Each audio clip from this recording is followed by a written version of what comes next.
Ahí están tratando. Saben que hemos estado teniendo un poquito de dificultades con la señal de internet, entonces por eso se ha tardado. Ahí estamos ya. Me da un gusto enorme saludar a la gente maravillosa que se conecta con nosotros a través de esta transmisión que hacemos completamente en vivo a través de la plataforma de Facebook Live. Qué bendición poderles saludar. Nosotros somos Desarrollo Integral Trasciende. Estamos transmitiendo desde la ciudad de las montañas, la capital industrial de México, hasta donde esta señal nos permite llegar. Gracias por esperar el momento que iniciáramos la transmisión. Reciban el aplauso de bienvenida que la gente que está hoy aquí reunida les ofrece como muestra de agradecimiento por conectarse con nosotros. Muchas gracias. Bueno, familia, el día de hoy he titulado a mi mensaje Propósito basado en relación. Y si todo lo que diga, todo el rollo que diga a continuación, no se vuelven a acordar de él, por favor recuerden esta frase, porque es el resumen de lo que hoy les comparto. Cuando mostramos un verdadero interés en vivir de acuerdo a la voluntad de Dios, descubriremos que lo que Dios siempre ha querido es que descubramos su propósito a través de nuestra relación con Él. Lo voy a repetir otra vez. Cuando mostramos un verdadero interés en vivir de acuerdo a la voluntad de Dios, descubrimos que lo que Dios siempre ha querido es que descubramos su propósito para nuestra vida a través de nuestra relación con Él.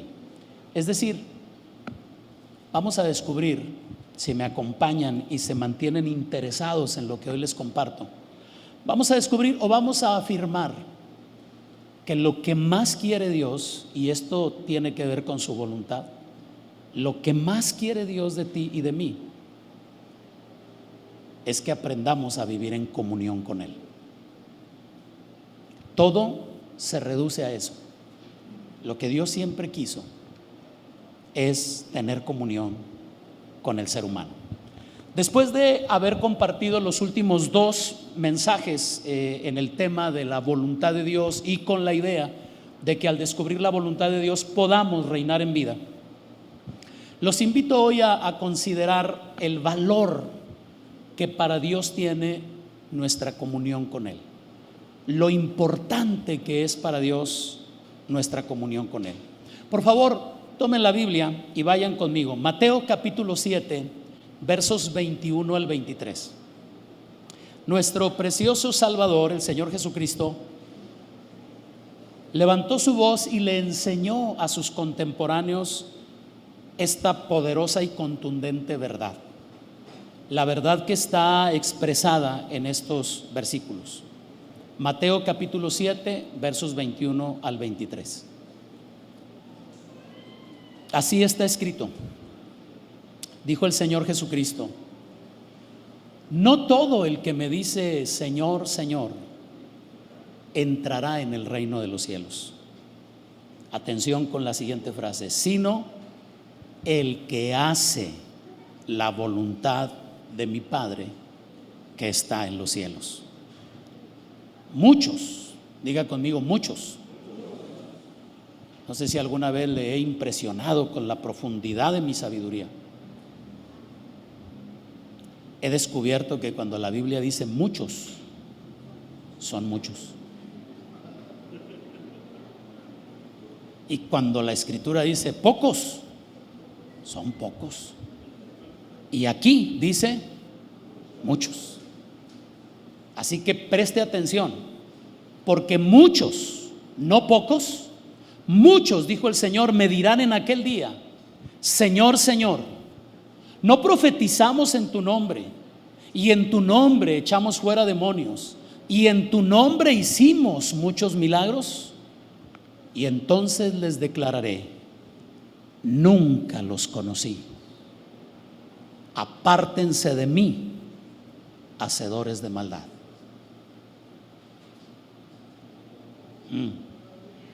Qué fuerte, qué enseñanza, qué declaraciones y qué valor tiene cuando nosotros comenzamos a mostrar interés por conocer la voluntad de Dios. Esta enseñanza, en lo personal, quiero sugerirlo, ustedes pésenlo en su espíritu, a mí me parece que es muy importante, de mucho valor para quienes de verdad deseamos vivir de acuerdo con lo que dice Dios que quiere de nosotros y que quiere para nosotros. Me gustaría desmembrar. Tengo un amigo que dice: hagamos como Jack el Destripador, vámonos por partes. Esta declaración, esta enseñanza, el Señor Jesucristo la dio a sus contemporáneos porque había gente, cuando tengan oportunidad de revisar el contexto en el que fue dicha la frase, se darán cuenta que es cuando el Señor Jesucristo está enseñando algo que nosotros conocemos como el Sermón del Monte. Está terminando el Sermón del Monte, que contiene todas las cláusulas que Jesucristo como Rey le está tratando de transmitir a la gente que lo escuchaba. Y entonces él sabía que mucha de la gente que estaba ahí reunida, mucha de la gente que lo seguía, mucha de la gente que incluso en su interacción le decía: Señor, Señor, no estaba realmente con su corazón conectado a él. Entonces quiso enseñarles a ellos, y en consecuencia el hecho de que esté preservado como parte de las escrituras que consideramos sagradas, en consecuencia es para nosotros un mensaje muy importante de considerar. Veamos esto. Hagamos como Jack, vámonos por partes. No todo el que me dice Señor, Señor. Amadas, amados, es fácil llamar a Jesús Señor. ¿Cuántos pueden decir Jesucristo es el Señor? Venga, dígalo. ¿Le costó trabajo? Es muy fácil decir que Jesús es el Señor. Lo que no es tan fácil es demostrarlo en nuestra manera cotidiana de vivir. Eso ya es otro cantar. Eso ya es una cosa muy diferente. ¿Es Jesucristo realmente el Señor de tu vida? Fíjese que incluso intencionalmente les pedí que dijeran la frase Jesucristo es el Señor, porque esa frase es más fácil que otra que se parece mucho y que sería Jesucristo es mi Señor.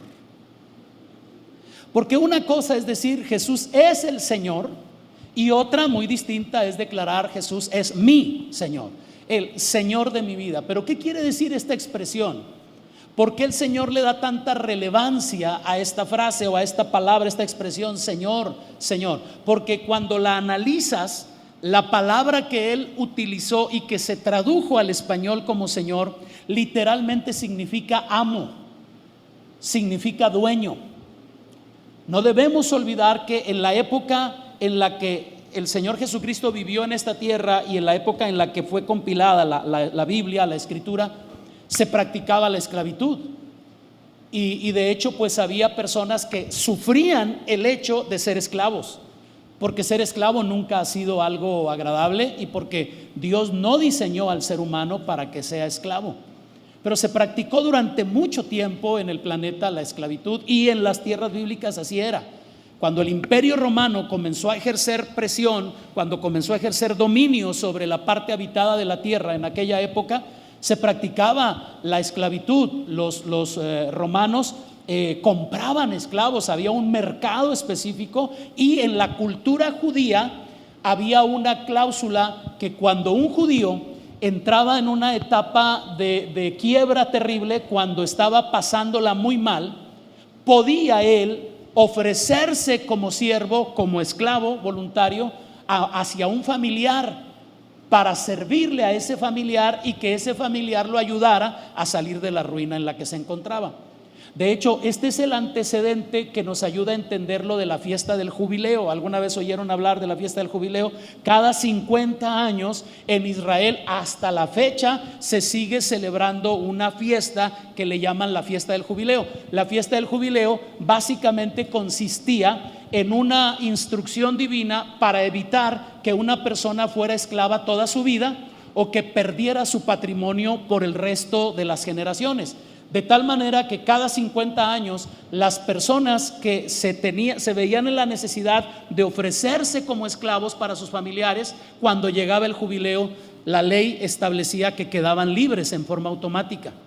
Incluso si alguien, ante la situación económica que estaba viviendo, se veía en la necesidad de vender su casa o de vender su terreno o de vender su vaca, su burro, etcétera, al llegar el jubileo, cuando se cumplía esa fecha, se tenía que regresar la tierra a su dueño original. Es decir, que prácticamente era como una especie de renta que duraba 50 años. Bueno, la esclavitud se practicaba, pero ya que mencioné la ley judaica, la ley judía, hay una cláusula preciosa, porque la ley establecía que si una persona se había vendido a sí misma como esclavo para que su familiar lo rescatara, si esa persona descubría que mientras estuvo al servicio de su familiar le fue bien, prosperó, no solamente arregló su condición, sino que descubrió que su familiar lo trataba bien, lo trataba con dignidad y le cuidaba, ese hombre podía en un determinado momento hacerse un esclavo voluntario y declaraba, tenía que hacer una declaración y le tenía que decir a su familiar: no te dejaré porque me va bien contigo y porque he prosperado en tu casa, no te voy a dejar. Y entonces se le llamaba a ese personaje, en las escrituras se le conocía como el siervo o el esclavo de amor, el que por amor decidía quedarse en esa condición. Bueno, ¿por qué es importante esta nota? Aunque debo reconocer que es una hernia, no forma parte realmente de mi mensaje. ¿Por qué una hernia? Porque es una bola que no debería estar ahí. Estoy desviándome un poquito, pero es que me sirve para hacerle ver un detalle. Esa palabrita, el esclavo de amor, cuando inicia el imperio romano y luego el imperio griego, surge una palabra que es la palabra doulos. Y la palabra doulos significa literalmente esclavo o siervo, pero voluntario. Hace referencia a esa palabrita, ¿sí? Hace referencia a esa esclavitud voluntaria, donde la persona dice: pero ¿para qué me separo si aquí es donde me fue bien, aquí es donde me va bien y estoy prosperando? Entonces se podía quedar. Fíjense que hoy en día hay una confusión. Regáleme su atención, porque esto va a tener que ver un poquito más adelante con lo que le voy a explicar. Esto tiene que ver con algo, con un problema que hay hoy en día en el cuerpo de Cristo. Pablo se refiere a sí mismo en la mayoría de sus cartas diciendo: Pablo, siervo de Jesucristo, llamado a ser apóstol. Entonces hoy en día se tiene como un título muy elegante: el siervo de Dios. El siervo de Dios viene a la ciudad. Y todo el mundo dice: viene el siervo.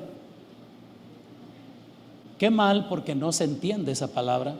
Cuando Pablo decía siervo de Jesucristo, literalmente estaba diciendo esclavo voluntario de Jesucristo. Entonces hoy en día incluso hay una barbaridad que se escribe en los pósters y en las publicaciones, en las redes sociales: el gran siervo. O es gran o es siervo. No se puede conjuntar las dos cosas. El gran siervo, el hombre de Dios, cuando en realidad es una expresión donde se autonombra Pablo a sí mismo como un esclavo, y déjeme decirle, doulos, esclavo sin derechos, alguien que ha renunciado a sus derechos para pertenecer a alguien más. Bueno, esa palabra es precisamente la que usa el Señor Jesucristo aquí. No todo el que me dice Señor, Señor Y aquí es donde comenzamos a observar las cosas, porque si decimos que Cristo es nuestro Señor, ¿por qué vivimos y nos conducimos como si no lo fuera? ¿Con cuánta frecuencia somos sorprendidos, nos sorprendemos a nosotros mismos porque no consultamos, porque no preguntamos, porque nosotros al fin y al cabo yo soy inteligente, yo la hago, yo soy sabio, yo lo puedo lograr? Y muy pocas personas realmente en su vida se toman la molestia de hacer un alto en el camino y decir: déjeme consultar con Dios para ver si me da una instrucción, para ver si me da alguna dirección, ¿sí? Si decimos que Él es el Señor de nuestra vida, y a eso es a lo que el maestro se está refiriendo en esta declaración. ¿Cuánta gente lo seguía? En alguna otra ocasión les dijo: me siguen, pero no porque me amen, sino porque les doy de comer, porque vieron el milagro que hice cuando alimenté a los 5,000. Qué interesante esto, porque pues hoy en día realmente, si Jesús fuera como los líderes carismáticos de esta época, pues realmente a los líderes de esta época no les importa si los aman o no, nomás con que le des likes, ¿cierto? ¿Cuántos seguidores tienes? A ver, yo he oído de influencers que tienen millones de seguidores. Me gustaría que esos influencers preguntaran: pero ¿cuántos de vosotros me aman? Y descubrirían que no, nomás están siguiendo la onda del momento, ¿verdad? No, al Señor no le interesaban los likes, al Señor no le interesaba la fama, le interesaba esto, el corazón de la gente, ¿sí? Definitivamente necesitamos entender dónde realmente es que se hace evidente que Jesús es nuestro Señor. A ver, piense por un momento, lo voy a manejar como forma de pregunta, ¿sí? ¿En qué circunstancias crees tú que el señorío de Cristo se hace más evidente? ¿Será aquí cuando todos levantamos las manos y decimos: gloria a tu nombre, Señor, te amo? ¿O será cuando surge un desacuerdo en el matrimonio? ¿O será cuando las cosas no están caminando como nosotros esperábamos o como teníamos la expectativa de que caminaran? ¿Cuándo es realmente que se hace evidente el señorío de Cristo?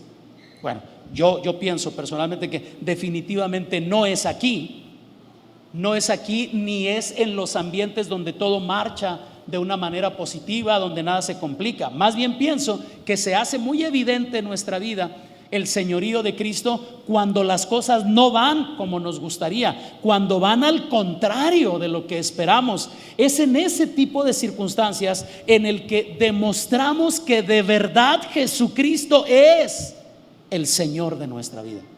Cuando yo tengo todo para desquitarme, cuando yo tengo todo para descargar mi enojo, pero me retraigo, me compongo y digo: no, lo perdono, no lo voy a hacer. Y la gente se asombra y dice: pero ¿cómo pudiste haber hecho eso? No, yo que tú, no, si yo estuviera en tu lugar. Sí, pero tú no tienes a Jesucristo como Señor de tu vida, y yo lo tengo como Señor de mi vida. Qué interesante es poder decir con congruencia: Señor, porque es el Señor de mi vida, y no nada más como un cliché, no nada más como un título, ¿sí? ¿A dónde vas? A adorar al Señor. Qué bonito suena. Pero ¿de verdad es tu Señor? Bueno, el Señor comienza aquí esta expresión diciendo: no todo el que me dice Señor, Señor, ¿qué cosa? Entrará en el reino de los cielos. Menciona el reino. ¿Alguna vez se han hecho esta pregunta? ¿Qué significa en la Biblia el reino de Dios o el reino de los cielos? ¿Qué es un reino? Bueno, si alguna vez se hizo esa pregunta, permítame responderle a esa inquietud, y si nunca se la ha hecho, pues apréndalo. ¿Qué es reino? Reino define el ámbito o la esfera de dominio donde un rey ejerce su autoridad. O sea que no puede haber reino sin rey. Fíjese qué interesante. No puede haber reino sin rey. ¿Por qué es interesante? Porque si usted y yo decimos que formamos parte del reino de Dios, en realidad, ¿qué es lo que estamos diciendo?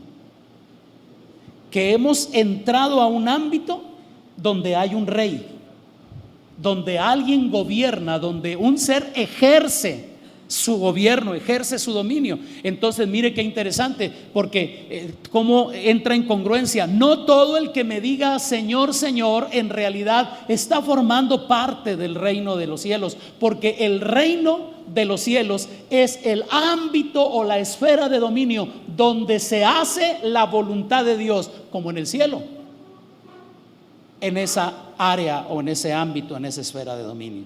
Y es muy interesante, porque la Escritura nos permite descubrir qué hay que hacer para formar parte del reino de Dios o del reino de los cielos. En la conversación que el Señor Jesucristo tuvo con Nicodemo, Juan capítulo 3, el Señor Jesucristo fue muy contundente cuando quiso satisfacer la curiosidad, las ganas de aprender de Nicodemo. Me acompaña Juan 3:5. Mire esta expresión, porque el acceso al reino de Dios que Jesús está diciendo, no porque me digas Señor, Señor, tú ya vas a entrar o vas a formar parte del reino de los cielos. No es así de sencillo. Aquí hay ciertas cosas que entender. El acceso al reino de Dios, es decir, acceder al ámbito en el que Dios gobierna y donde Él hace su voluntad, tiene una puerta donde todo inicia. Y el Señor se la mencionó aquí a Nicodemo en Juan capítulo 3, verso 5. Respondió Jesús: de cierto te digo, que el que no naciere de agua y del Espíritu, con E mayúscula, no puede, ¿qué? No puede entrar en el reino de Dios. Entonces, una persona puede decirle a Jesús Señor, pero no haber tenido este acceso al reino de Dios. Y entonces, por eso dice el Señor, no todo el que me diga Señor, Señor, entrará en el reino de los cielos. No es así, no es porque me llamen Señor que ustedes tienen acceso. Es necesario que entendamos esto. Es solo a través del nuevo nacimiento en Cristo que tenemos acceso al reino de Dios o al reino de los cielos, de donde la semana pasada que le expresaba cuál es la voluntad de Dios, la primera cosa que veíamos es que la voluntad de Dios es que seamos salvos. ¿Y cómo se es salvo? Se es salvo cuando se nace de nuevo. Y luego me dijera, ¿y cómo se nace de nuevo? Pues tranquilo, porque el Señor nos da respuesta también.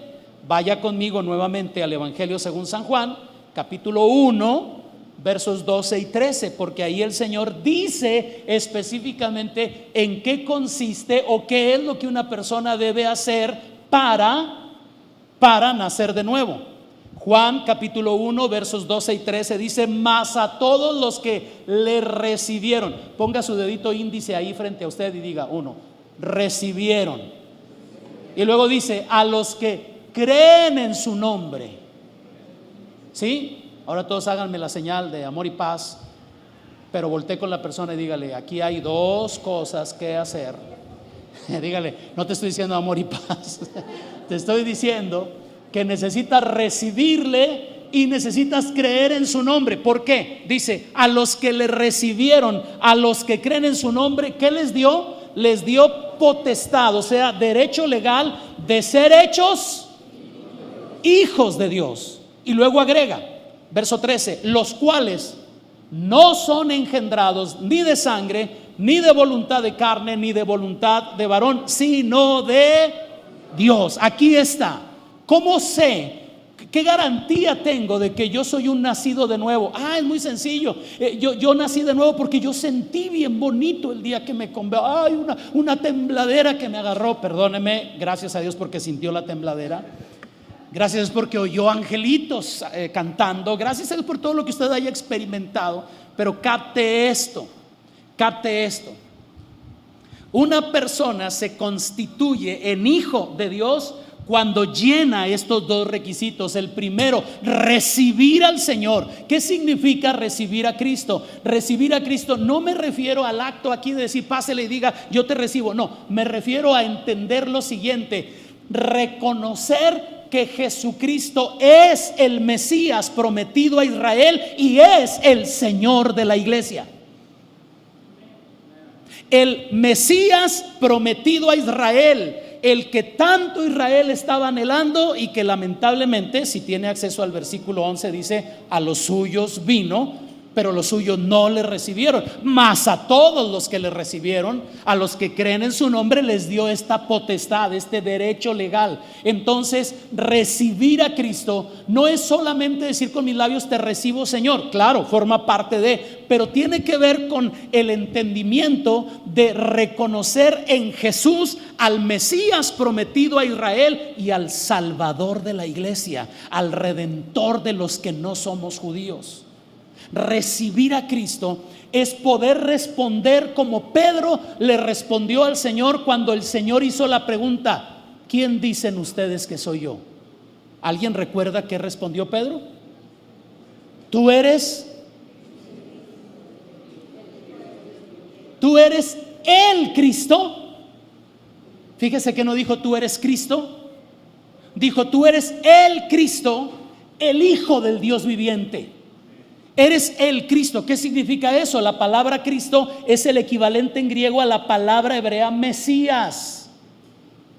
Cuando Pedro dijo tú eres el Cristo, estaba diciendo tú eres el Mesías que nosotros estábamos esperando. Tú eres el que Dios envió, el Hijo del Dios viviente. Entonces, cuando nosotros decimos, cuando leemos a los que le recibieron, es una aceptación interna, un reconocimiento a quién es Jesucristo. Jesucristo es el Mesías prometido a Israel y es el Cristo vivo que salva a todos los que por medio de la fe, los de la descendencia de Abraham, los que somos de Abraham por la fe, recibimos salvación en su nombre. Él es el Cristo, el Hijo del Dios viviente. Entonces, vamos a darle ese aplauso al Señor. Entonces, cuando aquí el Señor está hablando de le recibieron, no está haciendo alusión al acto que realizamos hoy en día. Pásele al frente, venga y diga: recibo a Cristo. Sí, Señor, recibo a Cristo. Es una expresión de aceptación, pero que requiere de un respaldo, y el respaldo es que yo entienda quién es Jesús. Y aquí es donde toma congruencia la expresión que estamos analizando. No todo el que me dice Señor, Señor, entrará en el reino de los cielos. Es el que reconoce quién es el Hijo de Dios, el que reconoce quién es el Mesías prometido a Israel y el Redentor de la iglesia, los que hoy integramos la iglesia de Cristo. Primer requisito, reconocer quién es Él. Segundo requisito, a los que creen en su nombre. Esta frase no se refiere a el nombre en sí de Jesús, de Cristo, de Jesucristo, de etcétera, sino se refiere a creer en lo que en su nombre se ha traído como beneficio a la humanidad. Yo creo que Jesucristo es el Señor porque creo que es el Mesías prometido a Israel, es el Redentor para la iglesia, y es por su sangre que mi vida está limpia de pecado, y es por su obra en la cruz del Calvario que hoy, por gracia, soy salvo por medio de la fe. Él es mi Redentor, Él es mi Salvador, Él me redimió del pecado. Ya hemos hablado de esto, a ver si lo recuerdan. Él me redimió del pecado. ¿Qué quiere decir? Me apartó de pecar y me reconcilió con el Padre Celestial. Ahora puedo tener comunión con Dios. Ahora puedo relacionarme con Dios. No podría hacerlo por mis propios medios, solamente a través del Señor Jesucristo. Por eso el apóstol Pablo dijo: porque no hay otro mediador entre Dios y los hombres, Jesucristo hombre. Y por eso él dijo: yo soy el camino, la verdad y la vida. Y no se le hace, o es mucha arrogancia o es mucha verdad, que dijo: nadie va al Padre si no es a través de mí. O usted lo ve como una persona arrogante. ¿Cómo se atreve a decir que si no es a través de él? ¿Y a poco no hay esto y aquello? Ya le iba a regar, ya iba a decir nombres, ya iba a decir marcas. ¿Y a poco no se puede por este medio, por este medio, por este medio? Como han dicho muchos creyentes. Yo creo que Dios es como Soriana: todos los caminos conducen allá. El Señor Jesucristo no dijo todos los caminos conducen a Soriana ni a Roma. Dijo: solo hay un camino y nadie va al Padre si no es a través de ese camino. ¿Por qué? ¿Por qué se atreve el Señor a hacer una aseveración tan fuerte? Nadie puede tener acceso al Padre si no es a través de mí. Familia, porque si no es a través de Él, nadie puede entrar al reino de Dios. Ahora, déjeme, le noté así como que algunos como que, ay, se me hace muy pesado esto. Ajá, ahí está el punto. ¿Por qué le llamas Señor si no crees que es el único camino? Ajá, ahí está el asunto. ¿Por qué te atreves a decirle el Señor Jesucristo si no has aceptado que es el Mesías prometido a Israel, el Salvador de la iglesia, y que es en su nombre, en su obra, en el efecto de su obra, que por eso estamos hoy nosotros con salvación? Por fe he aceptado la gracia que Dios me ha ofrecido. Entonces, no basta con decirle a Jesús, Jesús es el Señor, y tampoco es suficiente decir Jesús es mi Señor. Es necesario nacer de agua y del Espíritu. Entonces, regresando, dice el Señor Jesucristo, no, ¿por qué me dicen Señor, Señor? ¿Por qué hacen esto? No todo el que me dice Señor, Señor entra en el reino de Dios. Y luego dice, sino el que hace la voluntad de mi Padre que está en los cielos. Y si se fijan, aquí ya arribamos al terreno de la voluntad de Dios. Así que aquí me veo en la necesidad, para no consumir más tiempo, de remitirlos a lo que se les ha compartido ya en los 2 mensajes anteriores. Chispas, no vine, pastor. No, tranquilo, ahí se queda un mes en la página de Facebook, ahí está, por si te interesa, claro, ¿verdad? Y aquí está una de las características primordiales de un verdadero hijo de Dios: conocer y hacer la voluntad del Padre celestial, del Padre eterno que está en los cielos. Hacer su voluntad. El apóstol Pablo, queriéndonos ilustrar una característica que nos ayude a identificarnos como verdaderos hijos de Dios, en Romanos 8:14 expresó: porque todos los que son guiados por el Espíritu de Dios, estos son hijos de Dios. ¿Cuál es la característica? Son guiados por el Espíritu de Dios. Entonces, si soy guiado, sí, a ver, si la evidencia máxima de que soy un hijo de Dios es la guianza del Espíritu de Dios, entonces necesito consultar la voluntad de Dios, pedirle al Espíritu Santo que me guíe. Señor, ¿es tu voluntad que haga esto? Señor, ¿es tu voluntad que me case con Julano o con Julana? Señor, ¿es tu voluntad que yo haga esto? ¿Es tu voluntad que yo haga esto otro?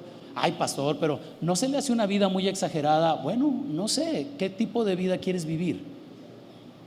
¿Quieres vivir una vida donde hay certeza, confianza y seguridad, o una donde hay incertidumbre y adivinanza? Somos hijos de Dios.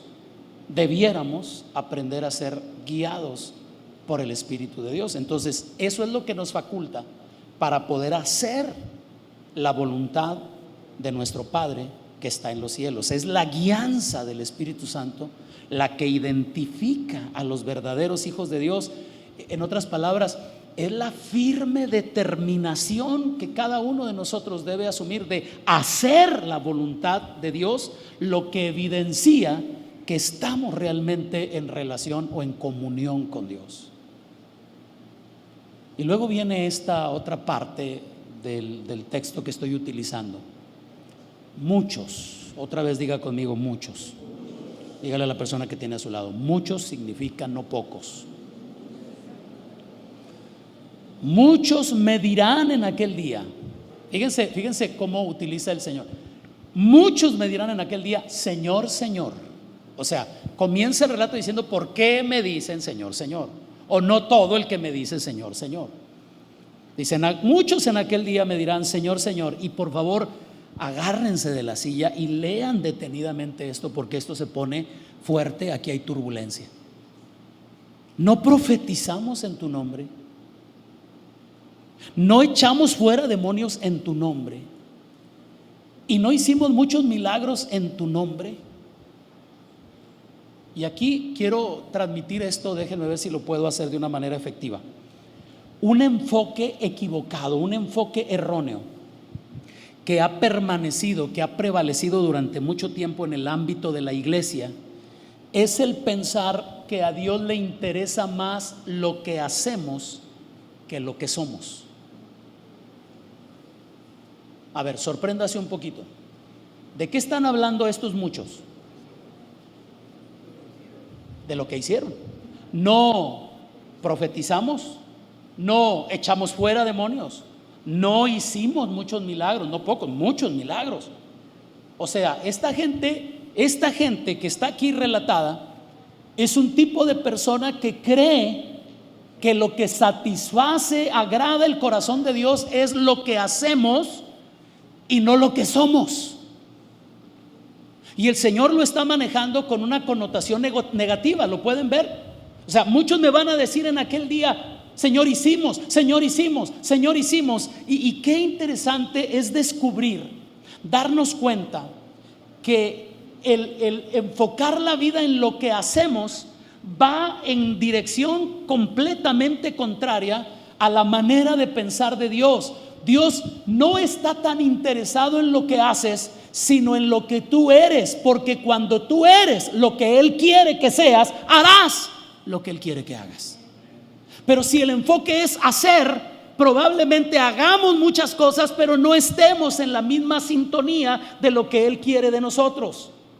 Por eso, descubrir el propósito de nuestra existencia, conocer la voluntad de Dios para nuestra vida y vivir con una correcta dirección dependerá totalmente de nuestra comunión con Dios. No es las grandes cosas que hagas, no son las grandes cosas que yo llegue a hacer. Cuando yo llegue allá a rendir cuentas, el Señor no me va a estar diciendo: oh, aquí viene el que viajó, oh, aquí viene el que predicaba y la gente se ponía contenta, oh, aquí viene el que contaba muchos chistes, oh, aquí viene el que asombraba. No, amadas y amados, qué triste es descubrir en este relato que toda esta gente vivió con un enfoque equivocado. Ellos pensaron que lo que podía agradar a Dios y hasta impresionar a Dios eran las cosas maravillosas que pudieron hacer. Lo que Dios realmente quiere es conocernos y que le conozcamos, que nos relacionemos con Él, que nos incluyamos en lo que Él quiere hacer y que colaboremos con su plan. De otra manera, familia de Dios, por favor, escuchen. Les he venido hablando de la importancia de la oración, les he venido enseñando acerca de la voluntad de Dios. ¿Con qué fin, pastor? ¿Con qué fin? ¿Cuál es la onda? ¿Nos quiere entretener? O sea, ¿se trata nada más de tirar rollo? No, se trata de que despiertes a esta realidad. Si no estamos en conexión con Él y no estamos haciendo su voluntad, podríamos encajar en este tipo de estilo de vida que pensamos que lo que a Dios le importa es asistir a la reunión, entregar las ofrendas, hacer, cuando en realidad lo que Él más anhela es pasar tiempo con nosotros en comunión. Si no estamos en ese canal, permítame decírselo con franqueza, con claridad, estamos extraviados, estamos distraídos, estamos ajenos a su corazón, a sus metas, y eso es lo que hará que muchos, no pocos, le escuchen con asombro decir: nunca los conocí.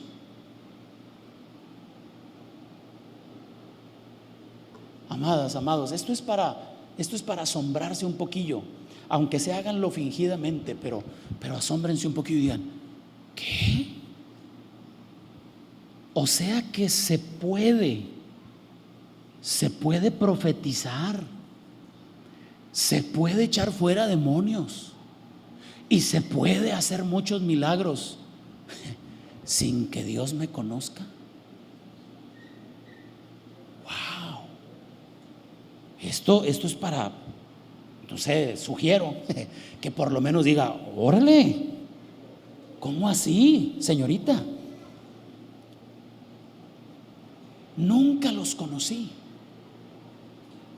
no sé quiénes son, pero a ver, Señor, y aquí por favor regáleme su atención, voy a tratar de darle una idea a una preguntilla que a veces la gente se hace. Oiga, ¿y por qué si ese señor anda mal, cuando ora Dios hace cosas poderosas?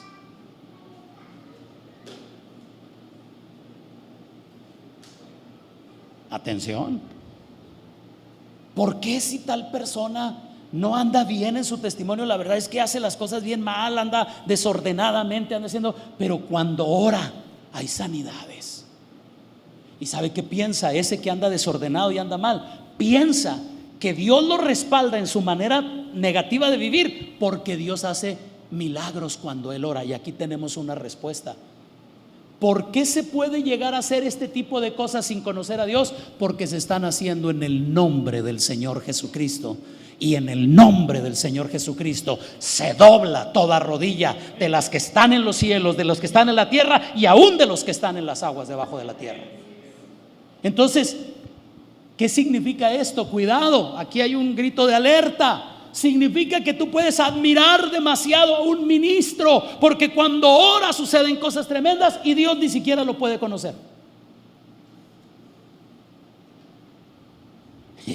Me gusta mucho ese silencio. Parece que los estoy persuadiendo de que se asombren un poquito.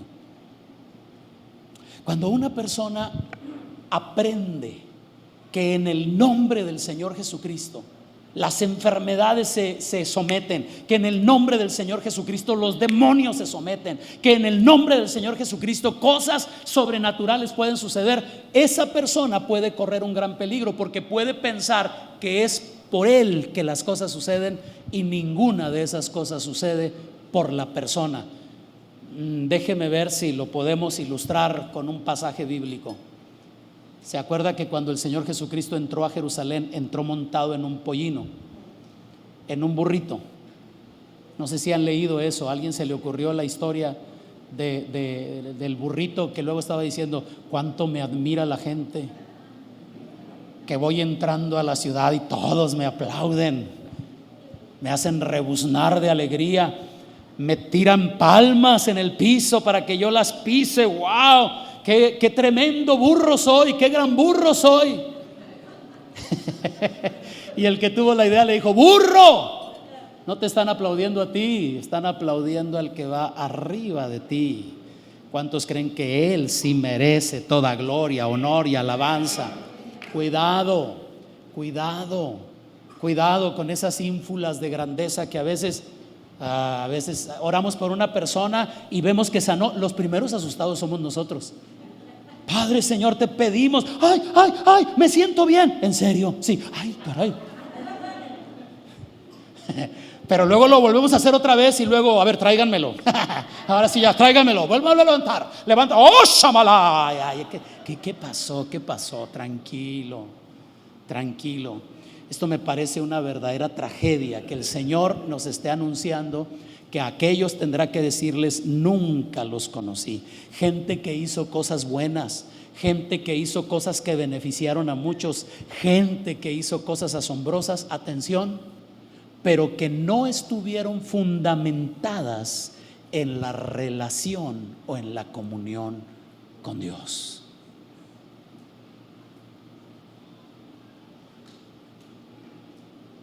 Hace muchos años, el pastor Rudy Guerra, mi vida, ¿te acuerdas? Cuando hacíamos nuestros retiros juveniles, Rudy Guerra contaba una anécdota y decía de un indígena que tenía en su corazón un anhelo fuerte de agradar a Dios, y un día entró al templo y en el altar soltó su arco y su flecha y dijo: aquí está el arco y la flecha del indio. Y se fue como pensando que había hecho una gran ofrenda para Dios, porque había renunciado a su arma con la que podía cazar. Pero se fue y seguía sintiendo ese vacío, y regresó un día y aventó el penacho y dijo: aquí está el penacho del indio. Y se fue pensando que ahora sí Dios iba a estar agradado con esa ofrenda, pero seguía sintiendo el vacío. Así que regresó y aventó los guaraches y dijo: aquí están los guaraches del indio. Y se fue pensando que esta vez, y lo mismo sucedió. Y allá reflexionando, el indio dijo: ya sé lo que quiere Dios. Regresó al templo, se tiró de rodillas y dijo: aquí está el indio.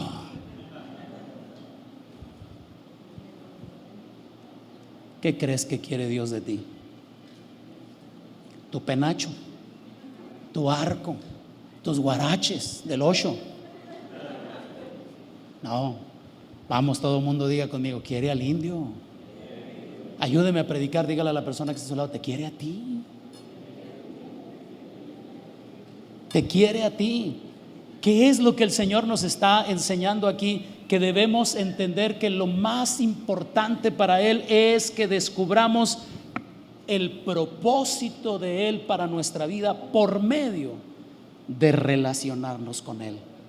Y la última declaración, en mi opinión, la más terrible del relato, es que el Señor dice: apártense de mí, hacedores de maldad. ¿Cómo puede considerarse que personas que hicieron tanto bien se les pueda llamar hacedores de maldad? Déjenme decirles que la respuesta es lógica. Si lo que hice no lo hice por conocer a Dios, ni para darlo a conocer a Él, entonces, ¿por qué hice lo que hice? ¿Para proyectarme? ¿Para sobresalir? ¿Para asombrar a la gente con el gran poder que hay en mí? Porque yo soy el ungido. Qué tristeza, qué mal. Esto surge de una raíz equivocada que no es la voluntad de Dios ni la sana intención de darlo a conocer a Él como la fuente de todo poder y de todo lo bueno que nosotros hacemos. Amadas, amados, no equivoquemos el rumbo, no nos desviemos del camino correcto, decidamos hacer la voluntad de Dios en nuestra vida, decidamos relacionarnos con Él, decidamos tener comunión con Él y demos siempre en todo lo que hagamos gloria a su precioso nombre. No es lo que haces, es quién eres. Eres un hijo de Dios, entonces ten comunión con Él, recibe la dirección del Espíritu Santo, decide que en tu vida tú vas a vivir para honrarlo y para darlo a conocer a Él. ¿Alguien puede decir amén a esto? No me digas, Señor, si no te interesa hacer la voluntad de mi Padre que está en los cielos. Y por favor, ojalá se entienda el mensaje. Esto no es para que digas, bueno, pues ya no le voy a decir Señor. No, esto es para que le llames Señor conscientemente y captes que lo que Él más anhela es que todo el propósito de nuestra vida esté fundamentado en la comunión con Él.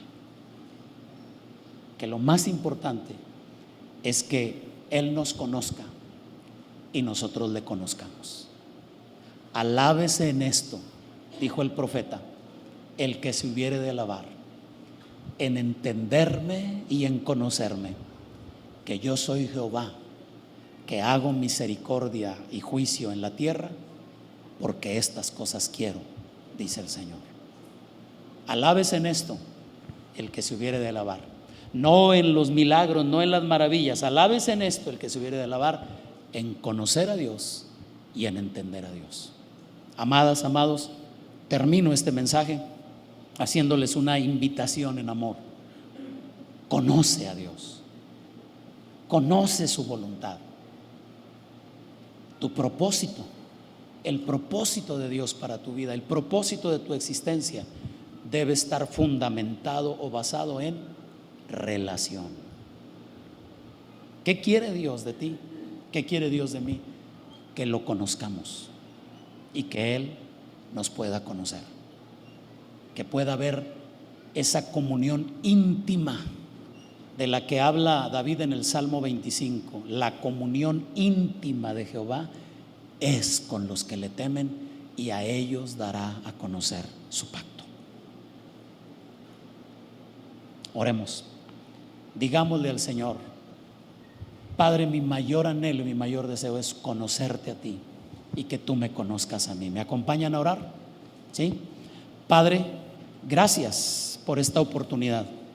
Gracias por la bendición de poder compartir estas ideas con mis preciosas hermanas y mis preciosos hermanos aquí en las instalaciones y con la gente linda que nos está acompañando en la transmisión. Padre, oramos esta tarde pidiendo con todo nuestro corazón que nos ayudes a asimilar esta verdad, la verdad de que una vez que demostramos verdadero interés por conocer y hacer tu voluntad, vamos a descubrir que lo que tú siempre quisiste es conocernos y que te conozcamos, es tener comunión contigo. Perdónanos, por favor, perdónanos si no hemos sabido relacionarnos y tener comunión contigo con la firmeza que tú esperas. Ayúdanos, precioso Espíritu de Dios, a demostrar nuestra filiación con la familia de Dios y a demostrar genuina conversión a Cristo por medio de la comunión contigo, por medio de entender tu voluntad para nuestra vida.